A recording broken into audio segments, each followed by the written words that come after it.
Casal aliançado na área com a sua dose de café e fé para começar o dia bem.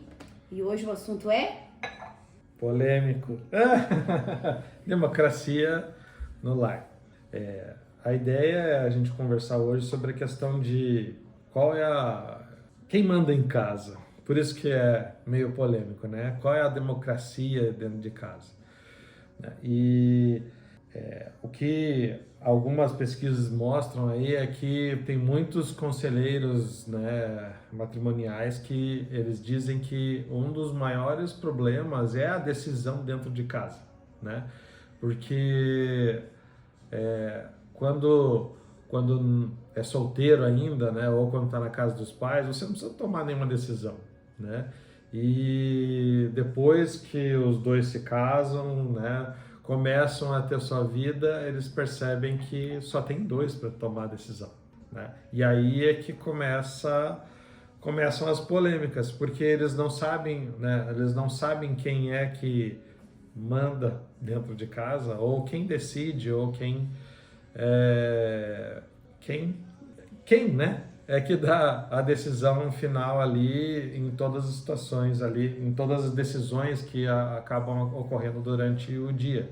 E o que isso quer dizer, né? Quer dizer que a gente sempre, depois de casar, sempre vai ter alguém decidindo, né? E são só dois, então é 50-50, dá para se dizer, é que vai tomar essa decisão. Mas a gente toma essa decisão baseado em quem, né? Ou quem toma essa decisão? Quem é que toma a frente por essa decisão, né? Digo que é polêmico porque eu sempre ouço assim, vocês estão 12 anos casados sem briga, ou 11 anos casados sem briga, e é porque ela manda em casa, ou é porque você não ouve, que você só fica quieto. Eu tenho algumas coisas que eu ouço em relação a isso, né? Eu acho que até você deve ouvir alguma coisa assim. muitas pessoas perguntam. Geralmente perguntam até na nossa frente, né? Ah, então quem que manda lá em casa? Quem que manda? A gente tem assim, a gente fala, né? Ah, quem manda é o Marcos, né? A gente sempre fala assim. Mas a gente entende, a gente respeita o espaço um do outro. Então não tem assim, eu não decido nada. Não é que eu não decida nada, mas eu tenho uma régua de decisão, eu tenho um parâmetro de decisão pra minha vida, pra vida do Marcos, né? Pra gente como casal. A gente tem filhos, então as decisões ainda ficam um pouquinho mais complicadas, mais desafiadoras até engrenar, né? Vamos dizer assim. Que nem assim, quando a gente casou, eu já tinha a Amanda. Então eu já tomava decisões por ela. E daí eu tive que dividir essas decisões com ele, porque isso é normal do casal, né? Você dividir isso, fica mais leve, né? Quando a gente pensa assim, não, mas eu tomo todas as decisões da minha casa, a mulher. Isso sobrecarrega demais a mulher. Sobrecarrega muito, porque tá fora do que a gente necessita fazer mesmo. A gente pode dividir as coisas e esse fardo ficar mais leve, porque se der qualquer hora a decisão, tá dividido. Não foi só um que tomou, né? Quem tomou a decisão é que é responsável pela consequência, pela parte boa e pela parte ruim, né? Então, a ideia hoje é só conversar só sobre a questão da decisão, né? Quem é que toma a decisão? Aí é que tá, né? O que a Ana estava falando. Aqui em casa, não é que a gente brinca, né? Que sou eu que mando, por questão que a gente acredita numa hierarquia familiar. A gente acredita que existe uma hierarquia familiar porque é uma ordem que eu acho que nós achamos, né? Que deve ter dentro da casa. Mas não é que a questão de quem manda mais, não é um cabo de força, né? Onde um puxa de cada lado ali e fica aquele negócio, eu mando mais, eu mando mais, eu mando mais, eu mando mais. Não é isso, é tomar a decisão baseado no amor, né? Porque eu amo ela, eu decido baseado nisso. O que é bom Eu pra decido, mim e pra você, né? exatamente. Não, eu não decido no que é bom para mim e pronto, acabou, né?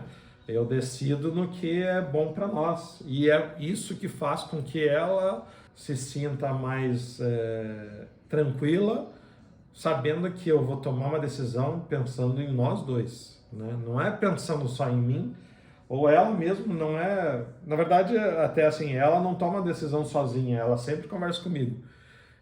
Eu também converso com ela. Às vezes eu tomo a decisão sozinha ali e foi.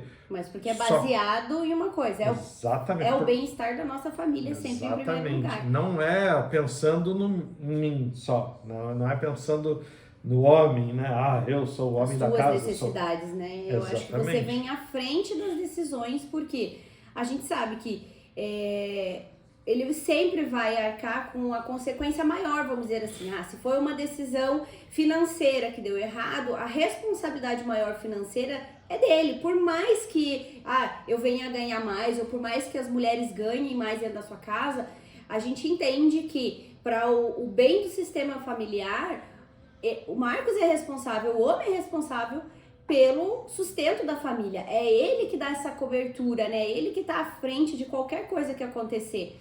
Né? É realmente isso, né? A segurança que o homem dá para a mulher. Né? Então a gente pode trabalhar, eu tenho total autonomia, eu posso fazer tudo, mas eu escolho estar debaixo dessa segurança. É isso que né? Até a gente... que é outro assunto polêmico, que a gente até vai trazer amanhã sobre submissão, que as pessoas confundem muito isso, mas estar nesse lugar é confortável. Não que a gente se escolhe e não faça mais nada. Vocês me conhecem, vocês sabem que eu não sou eu não fico parada, né? Eu tô sempre fazendo algo, eu gosto de ter a minha autonomia, mas eu sei que o meu lugar de segurança tá aqui, né? Toda decisão, por mais que eu tome uma decisão no lado financeiro, alguma coisa que eu tô fazendo no meu trabalho, nos meus negócios, se eu tomar uma decisão, eu sei que eu tenho pra onde correr, certo? Se ele tomar uma decisão que deu alguma coisa errada, quebrou financeiramente, ele vai pra guerra, ele vai pra luta. Ele não vai vir contar comigo, porque ele sabe que é ele que tá à frente disso. Então, por isso as decisões passadas por esse filtro de eu vou ser totalmente responsável pelas consequências, eu tenho certeza que fica muito mais assim, peraí, eu preciso pensar um pouco mais, não é uma tomada de decisão sem pensar nas consequências, né? E quando a gente entrega isso pro homem, mulheres, né, que tem aquela coisa de eu vou decidir tudo, porque se ele decidir, ele vai decidir tudo errado, o teu marido, ele só não toma as decisões, ele só não toma a frente porque você tá nesse lugar. Duas pessoas não ocupam o mesmo lugar, né? Quando a gente toma esse lugar do masculino, do fazer, decidir, deixar o homem que quase que nem sabe o que ele tá... Ele só traz o dinheiro e não sabe nem o que é feito. Pronto. Né? Todas as decisões na educação, no lado financeiro, qual igreja vocês vão, tudo é você que decide, onde vocês vão almoçar, onde vocês vão...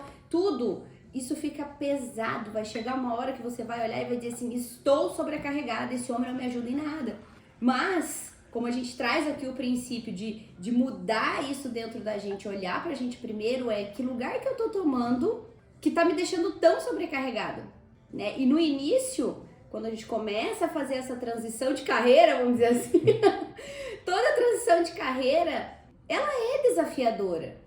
Porque a gente tem medo, né? O que vai ser. Mas você precisa incentivar o teu marido, você precisa mostrar pra ele que ele é capaz disso. Não mostrar a direção, mas mostrar que ele é capaz. Mostrar que você acredita nele, né? Por mais que você tenha medo das decisões dele, você nem sabe o que passa na cabeça dele muitas vezes. Porque você não dá espaço. A mulher, até na Bíblia fala que, né, o homem é o cabeça da casa, né? E a mulher é o pescoço. Se a mulher for sábia... Vai dar a direção. Exato. Não deixou nem eu chegar nesse ponto. Mas o homem é o cabeça da casa, e se a mulher for sábia, igual também, né, a Ana fala bastante da mulher sábia, e na Bíblia também tá a mulher sábia, a mulher sendo sábia, ela consegue direcionar facilmente a cabeça para o lado que ela quiser, né? É claro que não é uma manipulação. É tudo, como a gente acabou de falar, é baseado no amor. É baseado no amor, um amor mútuo, né? Onde um tem pelo outro e tudo que for decidido é decidido para o bem da família, né? Nem do casal, né? Porque a partir do momento que você tem filhos, que nem você falou agora há pouco, tem uma família, né, para ser cuidada. Então o homem vai estar cuidando da família como um todo e não só da mulher. Exatamente. E manipulação ela visa o bem de um só. Eu manipulo porque eu quero as coisas pra mim. Quando eu faço isso de levar as coisas para o bem de todo mundo, quando você faz coisas, né, você usa lá as 5 linguagens do amor, quando você usa uma linguagem correta com a pessoa, não violenta, você enche o tanque de amor, e você sabe que eu estive falando disso aqui, né, e vai falar hoje muito mais na nossa live, né, às 20 horas, estejam lá, porque tudo isso aqui que a gente tem falado para vocês é construído a partir da comunicação. Então, por isso que vocês têm que estar hoje lá para entender o poder que a comunicação tem no relacionamento. Porque quando você manipula uma situação através da comunicação, você não está tendo uma comunicação correta, né? Você está manipulando, e a manipulação ela vai visar só o teu benefício, né? E a comunicação ela visa o benefício de todo mundo. Você tomar decisões, você querer suprir a necessidade emocional do outro, a necessidade de amor mesmo. Quando você faz isso, você não está manipulando, você está preenchendo a outra pessoa. E aí ela não vai fazer o que você quer, ela vai fazer o que é bom para a família, né? Vai ter essa resposta para a família toda. É um derramar mesmo sobre os outros, né? Não é só sobre uma pessoa só. Exatamente. Então, o assunto é polêmico, mas ele é simples, né? É polêmico porque a gente brinca, ou melhor, a gente ouve que é sempre essa questão do cabo de guerra. Quem manda mais, né? Quem manda mais. É o cabo de guerra dentro de casa. Só que, como aqui em casa não tem guerra, não tem briga, então não tem cabo para puxar para cada lado. A gente puxa para um lado só, na verdade, exatamente, né? A gente puxa junto. Isso, a gente puxa o cabo junto. Então, essa é a diferença entre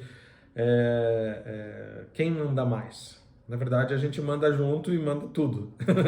E manda em tudo, isso mesmo. E a gente tem aqui, como você sabe que a gente sempre traz uma palavra do Senhor, né?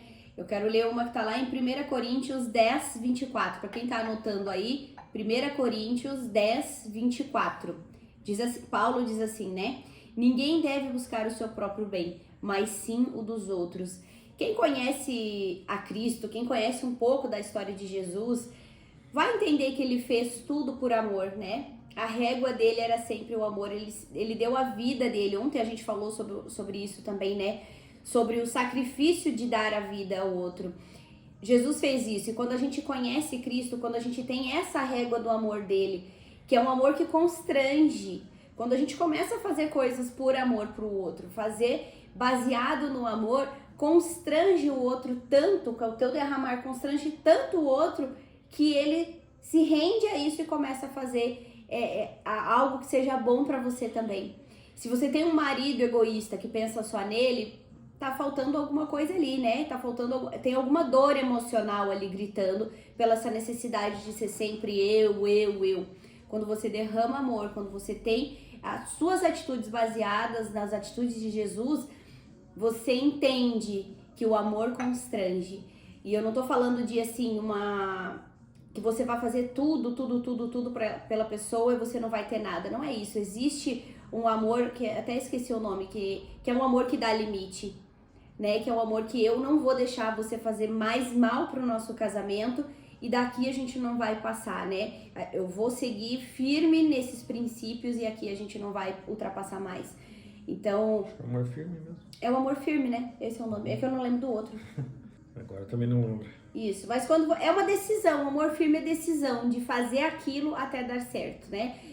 O amor é escolher fazer dar certo. O amor é escolher o que você vai fazer naquele dia para que o teu casamento fique cada vez mais firme, cada vez mais forte. Então, tenham isso, né? Se alguém não conhece aqui a história de Jesus e quiser saber um pouco mais, quiser conhecer esse padrão, vamos dizer assim, de comportamento, pode chamar a gente no direct, a gente conversa, a gente marca uma conversa particular, vai ser um prazer contar isso pra você, porque realmente a gente sempre teve assim, né? Se a gente tiver algum abrigo, alguma coisa, a gente tem um manual que lá é o nosso... Daqui a gente não pode passar, né? É a nossa régua. São princípios. Olha o princípio aqui. Ninguém deve buscar o seu próprio bem, mas sim um dos outros. É amar, né, o outro como a si mesmo, é tratar o outro como ele quer. A gente ouviu por muitos anos, né, trate os outros como você quer ser tratado. Mas aí puxando, né, para a linguagem do amor, isso cai por terra. Eu preciso tratar o outro como ele quer. E aí a gente começa a tomar as nossas decisões baseadas no bem do outro e não só do nosso próprio bem. E a manipulação vai embora. Não tem mais isso dentro de casa.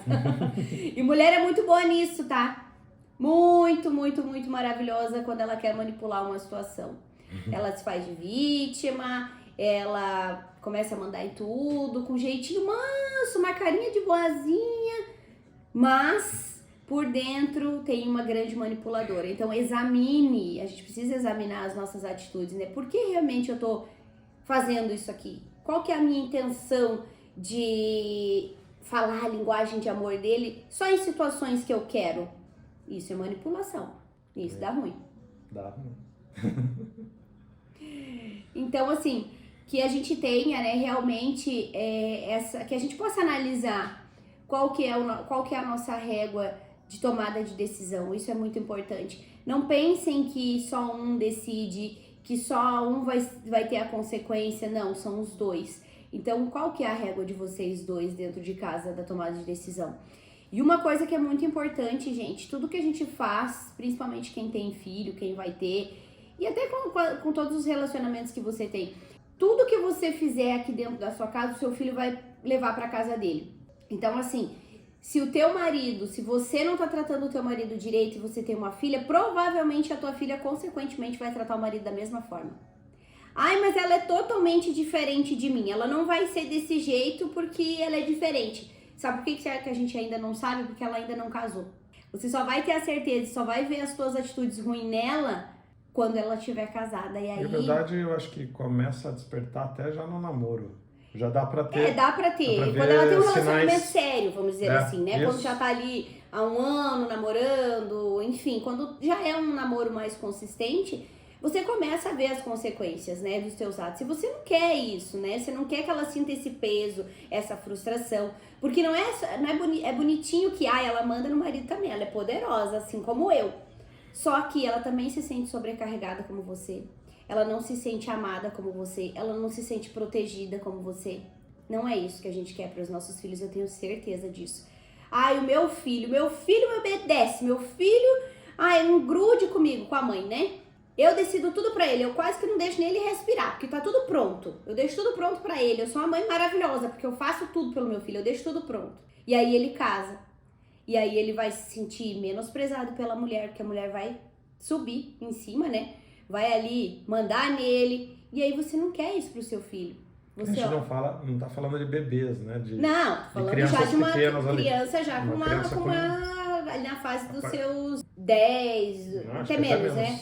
É que é a fase que cria os 4, 5 anos, acho que já cria caráter, começa, né? Exatamente. Então, assim, se você não incentivar o teu filho a ter atitudes mais, assim, de tomada de decisão, dele saber o que ele quer pra ele, e largando mesmo o piá.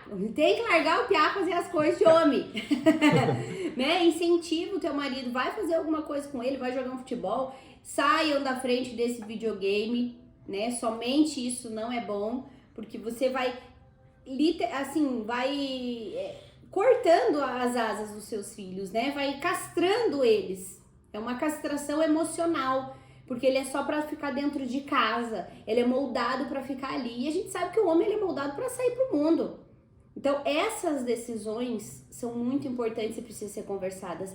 Então, quando a gente vai tomar uma decisão de quem vai tomar a frente no lar, de quem vai ser o responsável, né? De quem vai estar ali.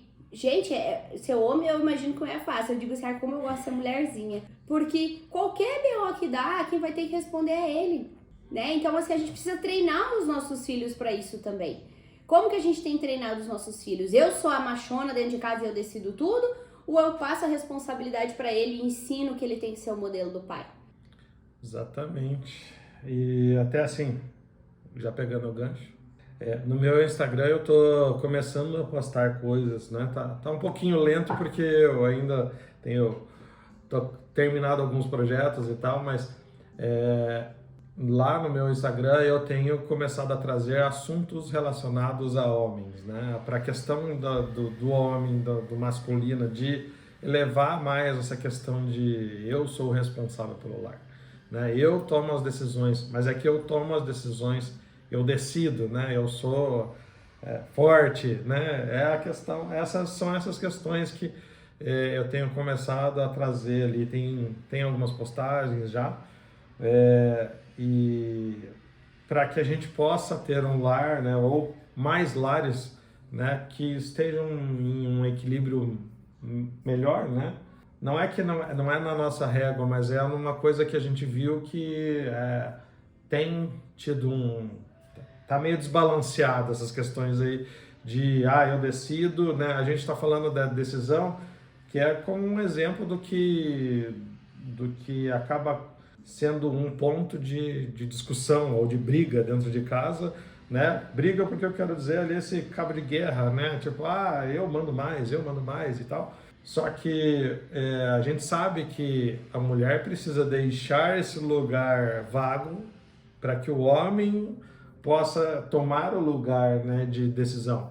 E aí ter essas conversas também dos dois de eu vou decidir baseado no quê, né? Baseado, que eu acabei de falar, baseado no amor, né? Mas para que o homem possa decidir, a vaga tem que estar aberta, né? E é o que a Ana fala, né, sobre essa questão. Só que eu também tenho tentar aos pouquinhos ali postado essas questões, né? Às vezes até converso com alguns homens ali para assim mostrar que a gente precisa ter essa tomar a frente, né? Se posicionar, né, como homem da casa e tal. Então até aproveita, já me segue. @marcostaira. Exatamente, e para que assim também veja essa parte, né? Eu não é só a cozinha, né? Na verdade, a cozinha é um dos pontos que eu mostro que o homem também pode fazer, né? Não é só a mulher que cozinha ali e tal, mas é mais também essa questão do homem em si, né? O masculino, né? A gente vem falando umas pitadas disso, acredito que depois a gente vai acabar falando mais sobre masculino e feminino, porque assim, a gente sabe muito bem, a gente pode falar com total propriedade aqui de que quando as coisas estão muito assim, o masculino e o feminino eles têm que estar polarizados. Existe a polarização, né? O masculino e o feminino. E não tô falando de homem e mulher, a gente tem os dois dentro da gente. Claro que a gente precisa incentivar mais dentro da gente o feminino. Quando o masculino tá muito alto na mulher, ela se sente sobrecarregada. E quando o feminino tá muito alto no homem, o que acontece? Ele se sente desvalorizado, ele não se sente capaz, é aquele homem que vai se largando, né, que não tem atitude pra nada, que não tem aquela coisa do defender a família, então ele não tem aquele estouro, aquela explosão, né, masculina de tomada de decisão. Então, isso precisa estar em equilíbrio. E a gente sabe exatamente como que é quando isso tá totalmente às avessas, porque a gente eu sempre falo, né, como se fosse uma empresa, a gente já quebrou 2 casamentos, então a gente sabe exatamente, né, porque isso tava errado no meu outro casamento, e isso tava completamente errado no outro casamento do Marcos também. E aí é um tipo da decisão que eu preciso me tornar uma pessoa diferente, né? Porque isso me sobrecarrega, isso me traz frustração, eu não me sinto amada, eu não me sinto defendida, eu não me sinto protegida, eu não me sinto segura, eu não sei qual vai ser o meu futuro. Então, quando isso tudo tá bagunçado, você se sente desse jeito, você não se sente desejada, né? Porque o homem, quando ele tá assim, ele vai caindo, a testosterona dele, isso é uma química, não é assim, balela, entendeu? Conversinha de Instagram. É químico no corpo da gente. Então, assim, quando o homem começa a ter essa queda de testosterona, cai o desejo, cai o libido. Então, assim, a gente precisa entender tudo isso. E tudo, pra gente começar a organizar tudo isso, é através da comunicação. Que se você não se comunicar de uma maneira correta, você vai só ofender o outro. Você vai ser ríspida, você vai entregar algo que ele não vai entender, você vai falar a sua linguagem de amor com ele, ele não vai entender e vai virar essa bagunça. Eu já falei com várias mulheres que inclusive já leram o livro das 5 linguagens do amor e elas sabem perfeitamente a sua linguagem de amor, mas elas não sabem a linguagem do marido. Então, só ler um livro, às vezes, não vai fazer essa mudança completa, né? A gente lê o livro, mas quantos cursos a gente já fez, quantas palestras a gente já foi, quanto aprendizado a gente já teve, né? Para chegar aqui hoje e conseguir compartilhar algo com vocês. Fora a quantidade de vezes que a gente leu o livro, né? Fora a gente não leu uma vez só. Exatamente. Eu acho que eu li umas 8 vezes, se eu não me engano. Isso, mas ter esse conhecimento através de outra pessoa, de um olhar diferente, com certeza vai te ajudar a avançar várias casas e muito mais rápido. Porque eu tenho certeza que quando você quer uma mudança, você não quer levar meses, você não quer levar anos para isso acontecer. Você quer ver mudança em 20 dias, você quer ver coisas acontecendo em um mês, no primeiro mês que você está ali sendo acompanhado. Então, realmente, assim, eu convido vocês, né, para estar na live hoje. Convidem o máximo de pessoas. Eu vou colocar lá no Instagram, nos stories, eu vou colocar, né, a capa da nossa live, que vocês compartilhem com o máximo de pessoas, né? Realmente a comunicação, ela faz parte da vida de todo mundo. A gente aprende a falar quando a gente é criança, né? Começa ali no mamãe, papai, mas ninguém ensina a gente a se comunicar. Tanto é que a criança bate tudo, o que a mãe faz? Ela tenta interpretar aquilo. Ninguém ensina, fale assim que eu vou entender você. Não é assim que a gente faz, né? A gente só aprende a falar. Ensina os nossos filhos a falar, mas a se comunicar, ninguém ensina, né? Só ensina em livros e quando a gente tá mais velho que a gente aprende. Beleza? Beleza. Um grande beijo, que Deus abençoe o dia de vocês, ó. Tchau, tchau. Tchau. Até amanhã.